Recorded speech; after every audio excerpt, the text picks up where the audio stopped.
Studied Sully, finally back, this time with Ember. One of my more favorite Warframes. I got her Prime. She was my first Prime about 8 years ago, and I feel like I finally got her build about where I want it to be. It's probably perfect for my playstyle, but this is a Gloomy Ember.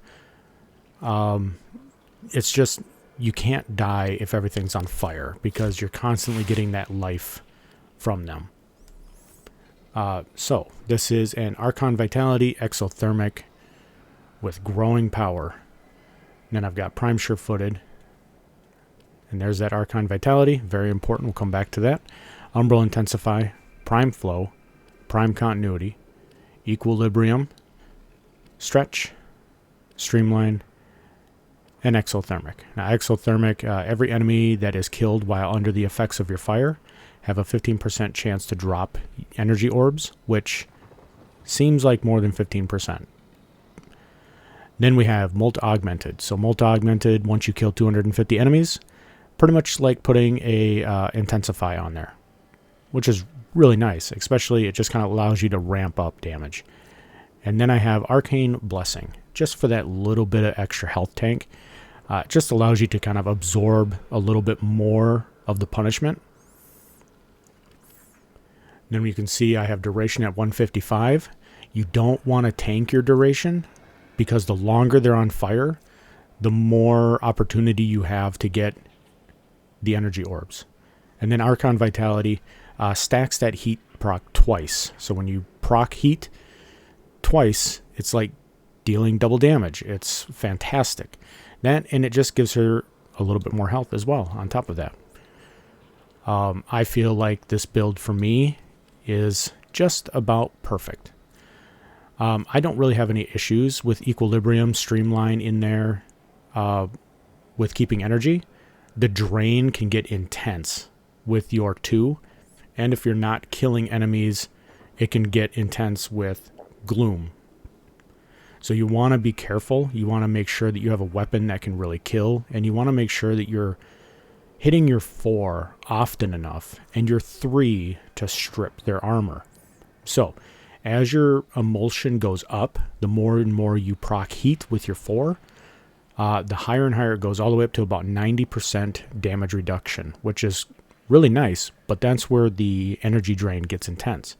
But you hit 3 and it does 100% armor reduction, which wipes their armor, and it extinguishes the flame, which brings your emulsion meter back down to 0. So your drain is very low. But it does also take you back down to 50% damage reduction.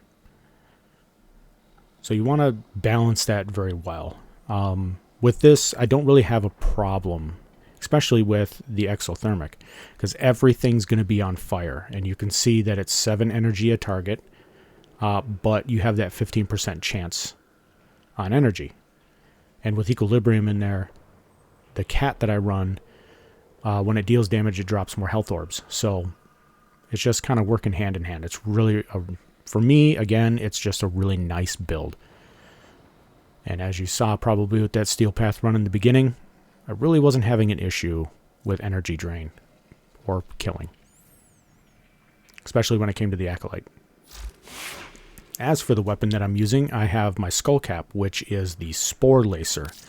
And you can see the parts that I have on there. I have the chamber is the Spore Lacer, the loader the Splat, and the grip is the Haymaker. Really good at crits, really good at status. I do have a Riven on here. That is the build that I was running when you saw that Steel Path run. So I want to keep everything the same. All right. So Galvanized Diffusion, Prime Pistol Gambit, Prime Target Cracker, Galvanized Shot. I have Lethal Momentum because it is a projectile. You want to speed that up a little bit. Gunslinger, it's slow, so I want the fire rate to be obviously faster.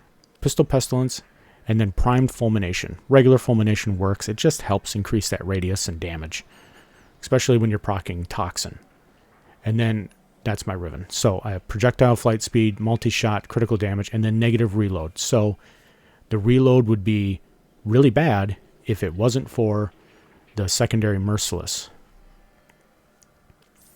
So damage stacks up 12 times, but it gives you a 30% reload. So it kind of offsets that Riven, which is really nice. It brings you back to about neutral. And then I'm also using Residual Vamira. I believe I'm saying that right. That's the green pools. If you were watching on that Steel Path run, those are the green pools. They deal toxin damage over the 9 seconds. Nice little bit of crowd control. It's not necessary, but because it's a kit gun, you can add this. So there's one for heat, there's one for electricity, the toxin one here, and then cold. So depending on how you want to run your kit guns, these are fantastic.